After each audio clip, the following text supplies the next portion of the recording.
This may look like an average rock, but inside could be worth thousands. I'm going to be grinding, slicing and polishing my way into this stone until it has a resemblance of a beautiful gem. Well, at least I hope. If all goes to plan, I should be able to make a few $1,000s, so stick around and see if 35 years of experience can actually guess what's inside a rock. I can see that pretty much that color bar's clean inside, I think. So hopefully this guy is proving me right. Firstly, I think I'm going to slice just the little edge off so I don't have to grind it. Right there.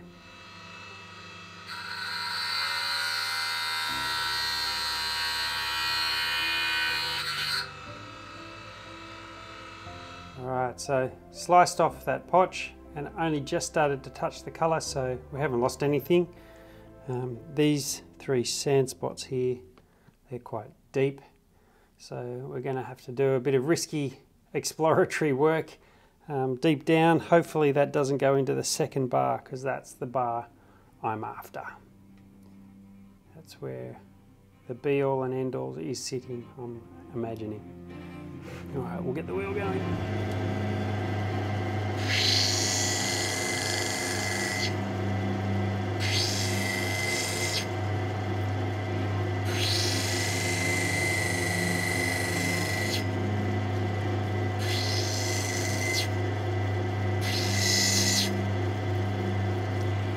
Oh yeah, that's what I'm looking for, is that nice colour on the bottom, sitting right on the potch.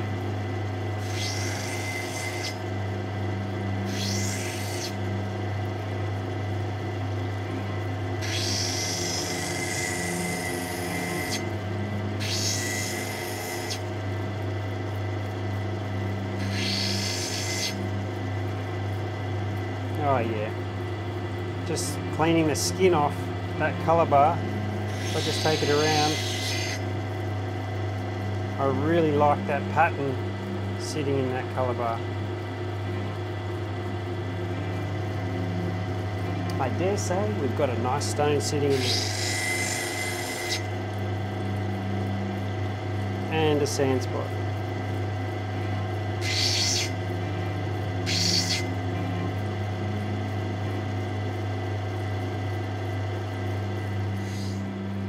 So I need to take all of this off the top, and there's no real point of slicing it because there's nothing really up there that's worthy. Let's take that skin off. Full of sand all over the top,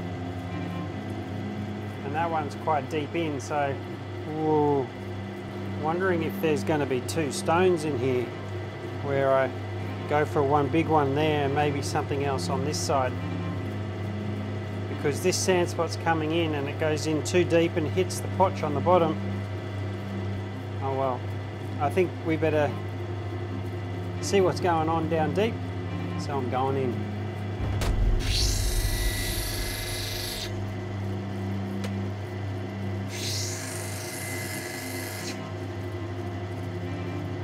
Some nice colour there too. Ooh.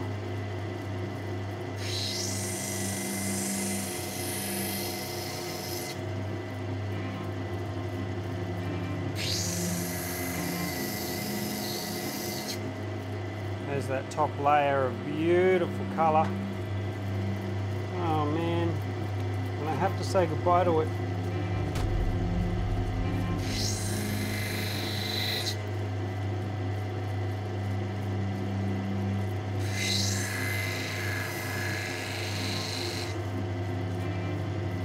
Wow, nice.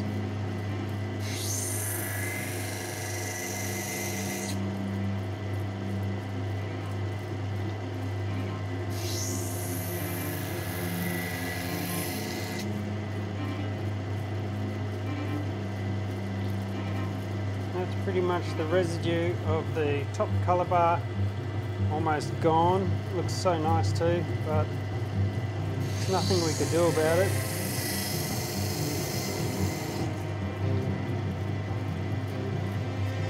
hoping now that that second colour bar is as good as that top one and clean. There we go. Look at that. There's part of the second colour bar shining through a little bit there. Oh yeah. Come on.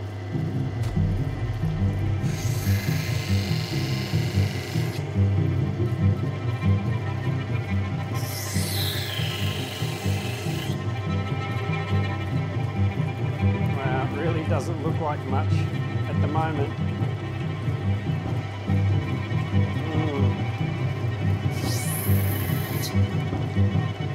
Oh. Here we go.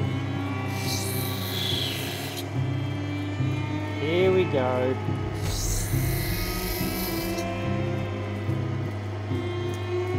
Now broken through to the second colour bar.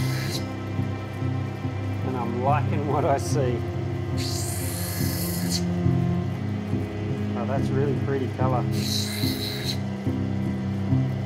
Oh, paid off. It paid off. Look at that. One sand spot, which I was a bit worried about, is still there. I might be able to get that out.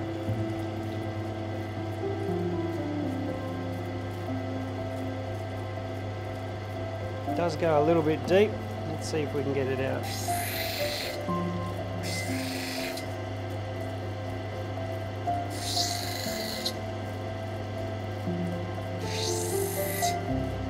Oh, it seems the deeper I go, the better the colour gets. The closer I go to that potch underneath. Oh yeah. Oh, magnificent. Well, it seems my hunch was right. And look at that pattern. It looks like a cross between cloverleaf, moss pattern and pinfire. So I'm really happy with this colour. We don't get many stones that are actually quite, you know, brightness of 3 and above when it's in the blue and purple sort of areas.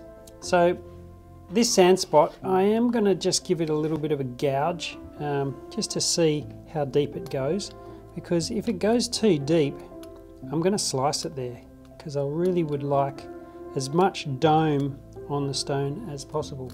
And by the looks of things, I'm going to be wasting a fair bit of that colour bar to actually get down into that deep hole.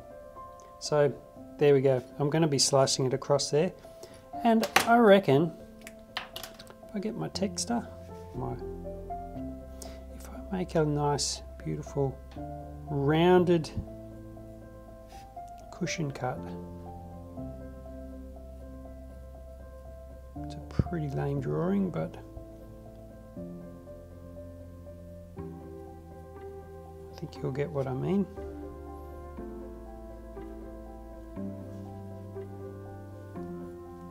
So if we make a nice cushion cut, it'll probably be slightly bigger, and then we slice through here, and then we make a nice gem out of there as well. So I reckon that's the go, and the main reason is because of that deep hole. Otherwise I would have got a nice large stone right there, but because that colour bar is not very thick, I'm going to chop him through there. Choppy chop.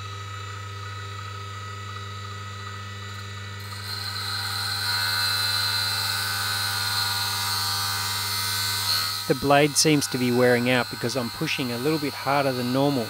It might be time to replace it.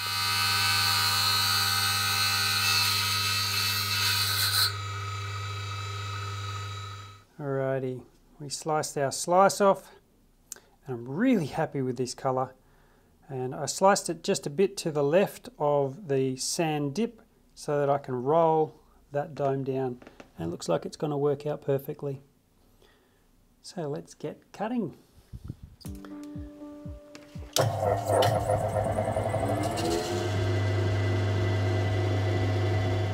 There's quite a bit of pressure when you're working on a colour bar, or coming down to a colour bar, but on top there's beautiful colour that you have to grind through to get to that extra colour bar. Sometimes that top layer is too thin to slice off, so you just have to forego it and risk that that next colour bar will be better.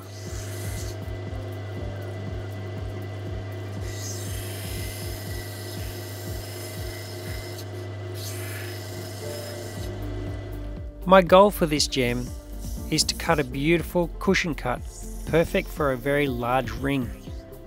And with the beautiful cut, the extravagant pattern that is spread beautifully and evenly across the stone will make it a very desirable gem.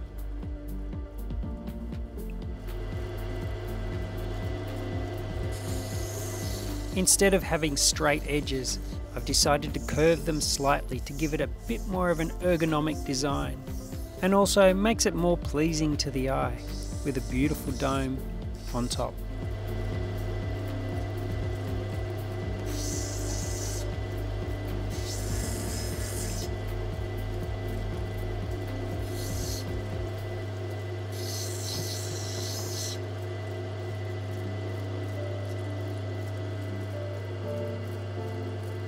Now that is beautiful. Very, very happy. What a gem.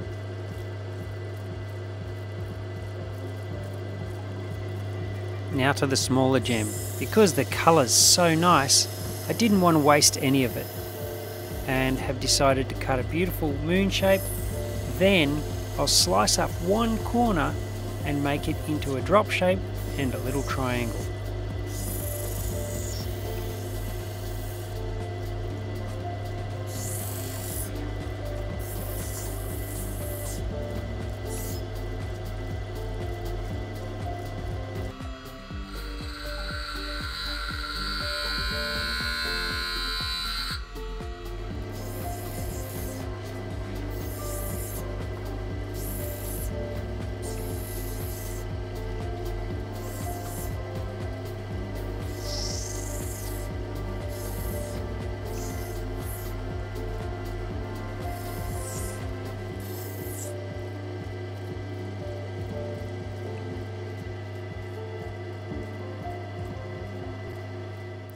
Now that's the kind of blue I like.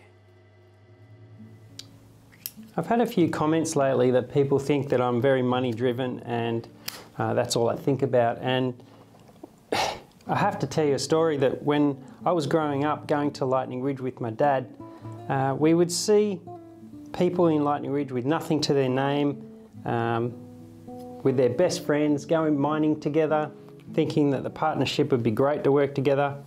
And for 6 months they would mine together and find no opal, and all of a sudden they find a patch. They find 100 grand. And they're working together, they're really excited, they're making money, and then one day one of them decides not to go to work. The other one's working, the other one isn't. And the other one's thinking, why isn't my partner here working? And the other one's thinking, do I trust my other partner? And little things start to pop into their head whether they trust their best friend. And after a while, that trust becomes less and less. They don't become friends anymore, and it's all over money. And I made a pact when I was younger because I saw this so many times. I made a pact to never let money change me, because if it does, it's an evil. An evil that you don't need, especially around friends. And I've learnt that quite a few times in life now.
I think opal cutting is one of the most mind-freeing activities you can do. It takes you away from reality and gives you a sense of creativity while concentrating really hard on cutting a beautiful gem, not wasting any colour, and getting a really good polish at the same time. It's a challenge, and I love it.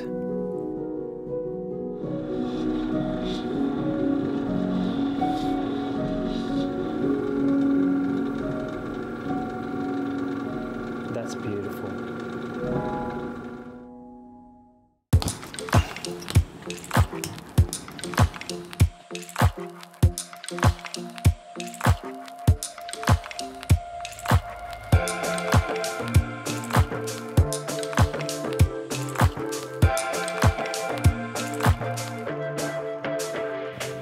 So I think I'm really happy with this cushion cut. I love the shape of the cushion. It's going to be actually one beautiful ring stone on a large finger.